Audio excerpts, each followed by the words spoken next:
মোহতারাম, কিছু প্রশ্ন আছে। আমাদের এক ভাই জানতে চেয়েছেন যে যে সকল মানুষেরা প্যারালাইসিস রোগী তাদেরকে যদি ডায়াপার পরে রাখা হয়, এই অবস্থায় তিনি সালাত আদায় করতে চাইলে তিনি কীভাবে সালাত আদায় করবেন এবং পারবেন কিনা?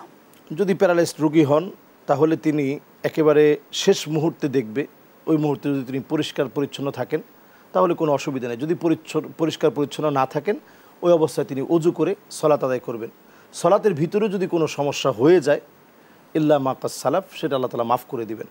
কারণ আল্লাহ রাব্বুল আলামিন লা ইউকাল্লিফুল্লাহু নাফসান ইল্লা উসাহা, কারো উপর আল্লাহ তাআলা বোঝা চাপিয়ে দেন না। যদি এমন হয় যে তার পেশাবের সমস্যা, পেশাব ধরে রাখতে পারতেছেন না, ওই অবস্থায় তিনি পবিত্রতা অর্জন করে দাঁড়িয়ে যাবেন, যতটুকুন উনি পারেন আল্লাহ রাব্বুল আলামিনের জন্য ইবাদত করে নেবেন। ওই অবস্থাতেই আল্লাহ তাআলা কবুল করে নেবেন। আল্লাহ রাব্বুল আলামিন ফেরেশতাদেরকে বলবেন উক্তুব, তুমি লিখো। ফেরেশতারা বলবে যে মাযা আকতুব, আল্লাহ আমি কি লিখব? আল্লাহ রাব্বুল আলামিন তখন বলবেন উক্তুব মা কানা ক্বাবলাহু, তার পূর্বে যেই রকম তার ইবাদত বন্দেগী ছিল, পূর্বের তার যেরকম অভ্যাস ছিল ওরকম তুমি লিখে দাও। সুবহানাল্লাহ। আপনার অসুস্থতার কারণেও কিন্তু আপনি আল্লাহর কাছে প্রতিদান পেয়ে যাবেন। সুবহানাল্লাহ ওয়া বিহামদিহি। জি, আল্লাহ তাআলা আমাদের সবাইকে সুস্থ রাখুন। এরকম যারা অসুস্থ আছে আল্লাহ তাআলা তাদের সবাইকে পরিপূর্ণ সুস্থ দান করুন, আমরা সেই দোয়াই করি।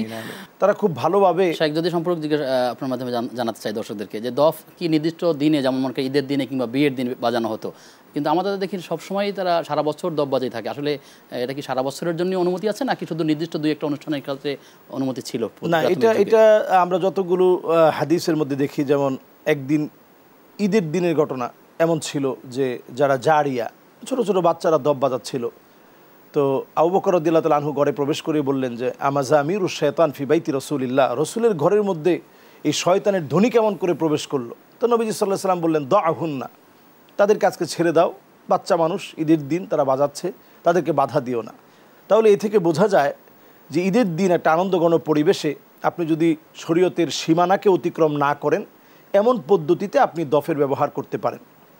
এটা হচ্ছে হাদিস থেকে বোঝা যায়। আর ওমর রাদিয়াল্লাহু তাআলা আনহু যেটা বলতেন যে আলিনু বিদ্দুফুফ, দফ দিয়ে তোমরা বিবাহের সংবাদকে ছড়িয়ে দাও। তখন তো আমাদের মতো মাইক ছিল না অথবা ইন্টারনেটের প্রচলন ছিল না। দফটাকে যখন বাজানো হতো তখন কিছু লোক জড়ো হয়ে যেত।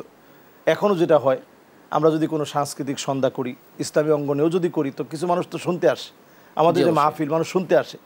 তো এরকম যদি হঠাৎ করে কোনো একটা জায়গায় ওকেশনালি যদি দফ বাজানো হতো, তো সবাই যখন আসতো একটা মিলন মেলা হতো, এতে করে মানুষের কাছে প্রচার করা সহজ হয়ে যেত যে এই বিষয়টা এখন হচ্ছে, হ্যাঁ সুতরাং অমুকের বিয়ে, এই বিয়ে তোমরা আসবা। তো এর মাধ্যমে প্রচার করা হতো যে বিয়েটা হচ্ছে, যাতে করে বিয়েটা লুকোচুরিতে না হয়।